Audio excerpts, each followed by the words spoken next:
Hi, this is Emerald and welcome to the Diamond Net. And today I'm doing a collaboration video with Michael. He has a YouTube channel called Phase Evolution. It's all about astral projection, lucid dreaming, and similar topics. Yeah, hey, I'm Mike, and I run Phase Evolution. I started this community 6 or 7 months ago just to try to find like-minded people to share these types of experiences with. Cool. All right, so where do you think that we might start the conversation at? Anything you want to start with, or? Actually, I like your questions about the biggest impediments that you've experienced to reaching an out-of-body experience. I think that's something that a lot of people struggle with, so maybe we start there. Yeah, that sounds good. So basically, what would you say has been your biggest obstacle to reaching, having an out-of-body experience or reaching sleep paralysis? Honestly, I would say that changes from time to time. So when I very first started, I would say that the biggest challenge was just not swallowing. So everybody tells you, you just got to lay there completely still, don't move, don't swallow, don't do anything that would possibly tell your body that you're still, or tell your mind that your body is still awake. So I finally found a fix for that. I prop my head up and I look down almost so I'm looking straight down at my feet, and it prevents me from having to swallow. But then I got past that point, and then I would say probably the biggest challenge for maybe the next 6 months was learning to keep my mind awake while my body falls asleep. That was one of the toughest things to learn how to do, and that honestly just takes practice. Yeah, definitely. I find that a lot of times if I try to do it purposefully, because for me, a lot of times it'll happen on accident, but if I'm actually trying to purposefully induce it, my biggest problem is that I just end up going to sleep and like nothing happens, So yeah. I've definitely had the same type of issue. I spent over a year dedicating my lunch breaks to practicing this. So I would go out to the parking lot at lunch, and I would lay down in the back of my minivan, and I would set my alarm for 15-minute intervals, which sounds ridiculous. But so I'd lay down in my minivan, and every 15 minutes my alarm would go off just in case I did happen to fall asleep. And I would just try to put my body to sleep over and over and over again. And I did that for a little over a year. Just every day, that was my practice at lunch. And it took me a good 6 months to really get the hang of it. Because it's not necessarily, I wouldn't say it's necessarily a difficult thing, but it's more like you're reprogramming your mind to do something different than you've done your entire life, because you're used to just letting your body fall asleep, letting your mind fall asleep first. And so you need to change the order up, and it's just like reprogramming yourself. It's trying to build a new habit. So it takes a lot of intent and a lot of practice, but if you can put that kind of dedication into it, I wouldn't say it's really a difficult thing to learn how to do. Yeah, most definitely. It's one of those things that it's sort of like lucid dreaming is in that sense. As long as you're doing the practice, it will eventually happen. And I find that for me now, what I do is I just kind of set an alarm for like a certain amount of time, like into sleep. Like I try to like time it for when my REM cycles fall. So anything like 70 to 90 minutes, like every 70 to 90 minutes during the night, I could potentially try to have one. And so I set my alarm and then wake up, turn off the alarm real quick, and then be very still. And I've been pretty successful with that. A lot of times I still get them like spontaneously, and that's like my main thing. But that's becoming a bit more difficult now for me because I co-sleep with 2 kids, and so it's very, very hard. It's a bit of an impediment to the practice in and of itself, but I still have them from time to time. Yeah, co-sleeping with anybody is an impediment. Oh yeah. I mentioned in a previous video, and I don't know if you saw that one or not, that one of the things that's pushed my progress forward almost probably more than anything else is my wife and I actually now have separate beds. Oh yeah. We had one big large bed, and there were times where I would just be laying awake and I would be practicing, and I would just get almost to the point where my body's asleep, and my wife would roll over and she's asleep, and I would feel horrible in the morning because I was just really frustrated, and I would take it out on her. Oh yeah. And she's trying to sleep the way that she's supposed to be sleeping. So she, being the great sport that she is, we got 2 twin beds, and they're about maybe an inch apart from each other, maybe half an inch, but it's enough where her movement, I don't feel it at all. Yeah. And it's great. Yeah, that's a great idea. Now, when my kids get up past the age where they're like co-sleeping with me, I think that might be a good thing, or at least to have like a separate bed or something where I can go to, because it really is very difficult, you know, when you have another person there that you have to kind of be thinking about. And I find that, like, because I'm sleeping next to kids, you know, and fairly small kids, it's like I always have this awareness that I can't move too far. And so I don't think I ever quite really go through the sleep cycle properly. So that probably has an impact too, because I find that in recent years, one of my biggest problems has been that I've been having a hard time remembering my out-of-body experiences. It's never a problem that I had before, up until, like I said, several years ago. You know, before it was always very crisp and clear and, you know, very memorable, you know, even if it was something small that happened. And now it's in that stage where it's like, ooh, I remember very clearly something happening, but now I don't remember it fully. Like, you probably had that with dreams before, but it was that the same way, but with an out-of-body experience.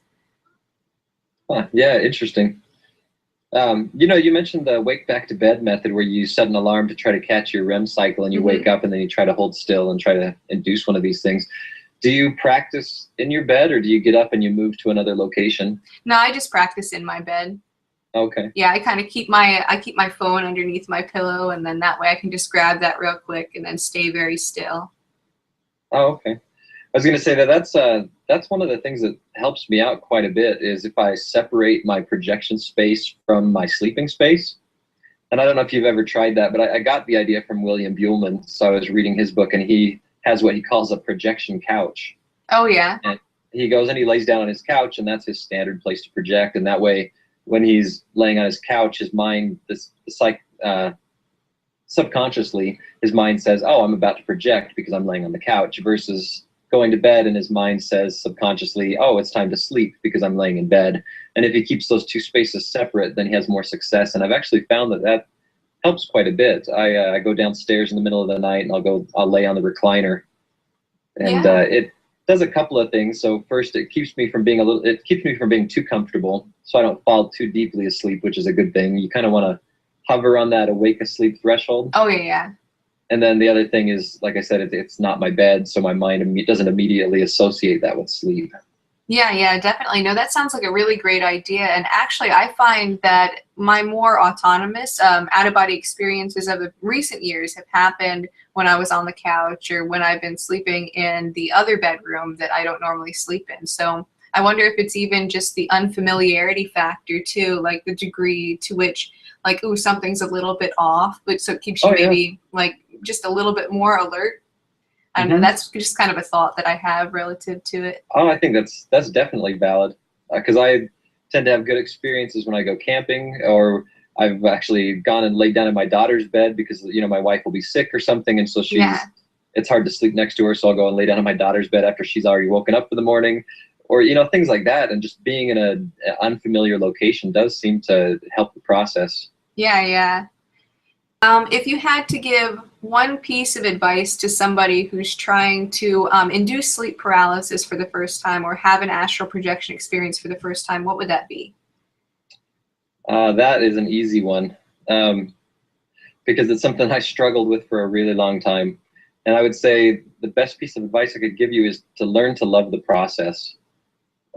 You have to learn to love much more than just the results, because so many of your attempts are just going to end in failure. Oh, yeah. or what you might perceive as failure because you don't make it out of body or something like that. But you have to learn to love meditation. You have to learn to love the whole relaxation process. You have to learn to love all the crazy sensations that you go through between awake and asleep.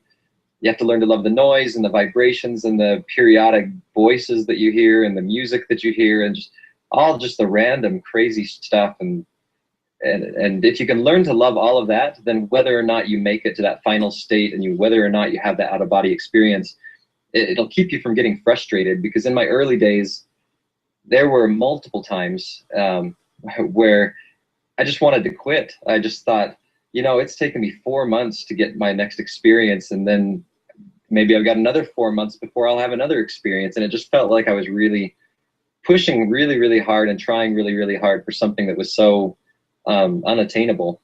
Yeah, no, I think that's the most wonderful piece of advice actually that you could give, because for me, I know that it's been very frustrating with both trying to get an astral projection experience and to try to lucid dream, because it's like once you finally get there after trying so hard, or after a long stretch of not having them, you know, then it's like, oh, I have to make the best of this experience. It has to be the most, and then, you know, you get too excited or too, you know, and it just ended up messing up the experience. I find that I snap out of the sleep paralysis state very quickly if I get too excited or too adamant about having this or that experience. Or I'll just get out of body and I just can't move, or I lose control of my body to where I just can't be very autonomous in the state.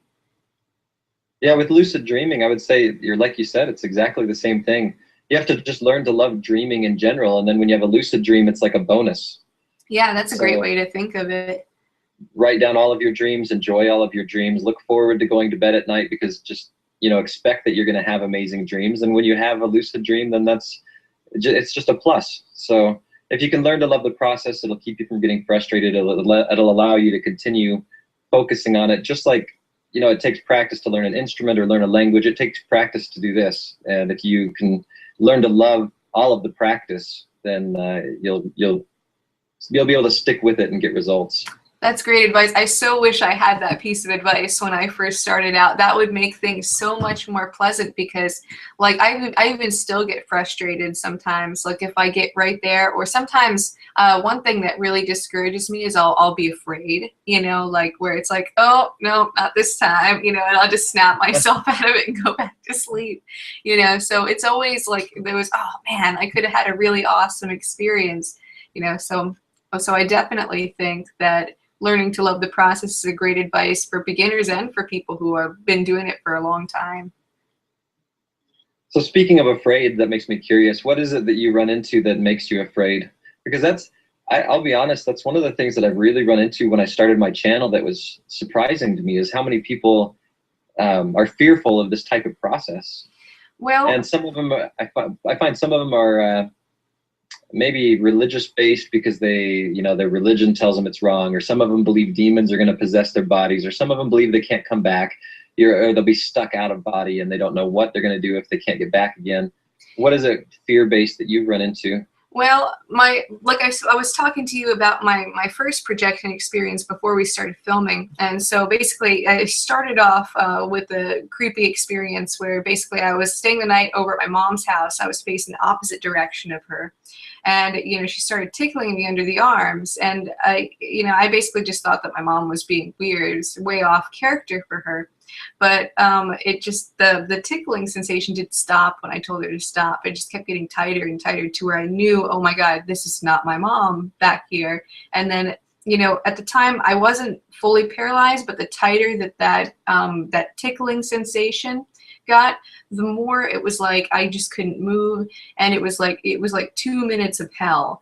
And so it really scared me. And then, you know, so anytime after that, I had this like sort of preconceived notion in my mind that, oh my gosh, I just dealt with something like that. I was just being haunted or trying to be possessed by demons. I didn't know what sleep paralysis was, or astral projection, out-of-body experience. I didn't really know any of those things, that I could actually look to different resources to find out what was happening. So in my mind, it was every time demons. And so my teenage years, like most of my projections were fairly negative. Like I always liked the fact that I had them, but they were always quite scary. Like there have been times where I've been drug out of bed by invisible force and had my limbs moved on their own. Or, you know, one time I walked up into the hallway and there was this man that was just completely made out of nails. And there was another time where like a kind of zombie-eyed version of my family were trying to get me to come into the other bedroom. That one actually happened just a couple years ago.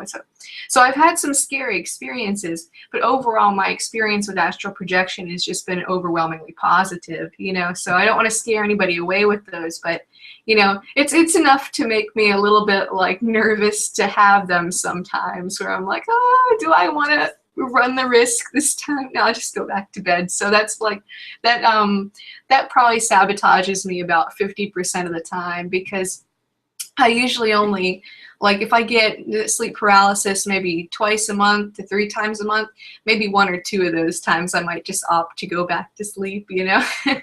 Right. You know, you mentioned your mom tickling you. That's makes me actually think of something. So, when you feel a vibrational state now, is that anything like the feeling that you felt when you felt like your mom was tickling you? You know, I guess there's a possibility there. Not till you mentioned it did I think about that being a possibility, but I didn't really feel vibrations at the time. The first time around, it was more like just the paralysis, and that's only really happened to me maybe a handful of times where I've gotten sleep paralysis without hearing anything or feeling anything. So I guess it's a possibility that maybe, you know, the vibrations weren't something that I was hearing but feeling, and it was that feeling that was giving me the impression. I mean, that is a possibility for sure. Yeah, the reason I was curious is because that was my first experience with it as well. I mean, something kind of similar. So I was 13 years old, and I woke up and I'm laying there in bed facing the wall, and I felt like somebody was jabbing me in the lower back with like an electric cattle prod. Oh, Like yeah. I felt these vibrations shooting from the base of my spine into my head, and I could have sworn there was somebody behind me just jabbing me and jabbing me, and I was terrified and I couldn't move. And as I lay there, it finally just faded away, and I rolled over and there was nobody there. And I had no idea what it was. There wasn't the internet back then, and I didn't even know what to research. I mean, I could have gone to the library and looked up people cattle prodding me in the back. Yeah, exactly, exactly. I had no idea. And so 20 years later, I came across the same exact sensation during my first out-of-body experience, and finally it clicked, and I said, it brought me back to that point when I was 13, and I said, I know exactly what was happening. And it didn't happen again for another 20 years, and now it's been, you know, dozens of times, but it's crazy that something like that can go so long in your life without you, you know, it happens and you don't recognize what it is until decades later. Oh yeah, definitely. And actually, when I'm probably 4, 5, 6, I was a very small child. I was having this dream that my sister and I were climbing up on this like huge car jack. My father's a mechanic, and so that was kind of a common thing that we would see around a shop, you know, like those things that they get pretty tall, but this one was like way up in the air, like 200 feet. And so we were climbing up, and then I ended up falling off the car jack, and I was falling, and then I swore I woke up in midair and then hit the bed. And so for many years during my childhood, I was like, how on earth did that happen? And then after, you know, and then after I got to be a teenager and this was happening to me, and then I finally learned about, you know, sleep paralysis and, you know, the idea of out-of-body experience and, you know, knowing that this is an actual, like, thing that happens, I was like, oh, that makes sense. Like, you know, now I know that, you know, I was just an astral, just, and, Right. you know, just kind of landed on my bed and, you know, sort of snapped out of the state.